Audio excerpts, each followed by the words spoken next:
It baffles me. Yes, it baffles me. What baffles me, you may ask? It baffles me to see the young people of Africa celebrating, praising their leaders when they announce an IMF loan.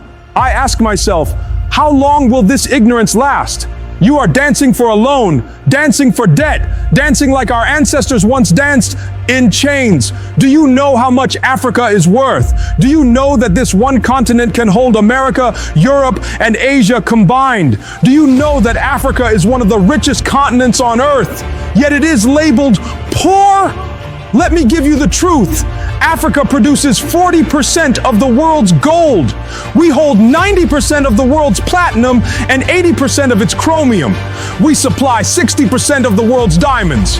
Over 70% of the cobalt that powers your smartphone and electric car comes from the Congo. Young people, hear me clearly. You are sitting on land flowing with milk and honey. God placed diamonds beneath your feet, oil beneath your soil, gold in your rivers, and sunlight above your skies. Everybody knows it, except Africans themselves. And yet, you celebrate IMF loans. You celebrate investors who take and take, some not even paying a single dime for the minerals they mine. Think about it. In Europe, you pay VAT for a plastic bag, you pay tax just to sit in a restaurant. Yet here, billion-dollar companies walk away with our resources almost for free. And this is what you celebrate. My brothers and sisters, slavery did not end when the chains were broken. It simply changed its form.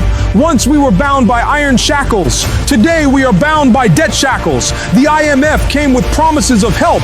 But what did it truly bring? Conditions, demands, control. They told our nations, cut your schools, cut your hospitals, privatize your resources, grow what we need, not what you eat. They called it structural adjustment. But let's speak truth.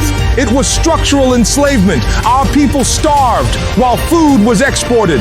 Our children sat in crumbling classrooms while billions were sent back as debt payments. Our leaders were told, obey or collapse. And so the continent that fed the world was made to beg. But hear me now. Africa is not a beggar. Africa is not poor. Africa is rich, rich in resources, rich in culture, rich in talent, rich in spirit. What has been stolen is not our wealth, but our power to control it. And that power we must reclaim.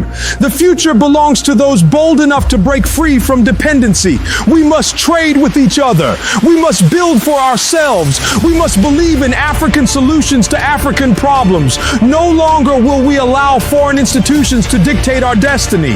No longer will we bow to the lie that we cannot rise without their handouts. Our ancestors survived slavery, they survived colonization, and we will overcome this financial slavery too, because the African spirit cannot be bought, it cannot be silenced, it cannot be enslaved. So let us rise with courage, let us rise with unity, let us rise with the unshakable truth.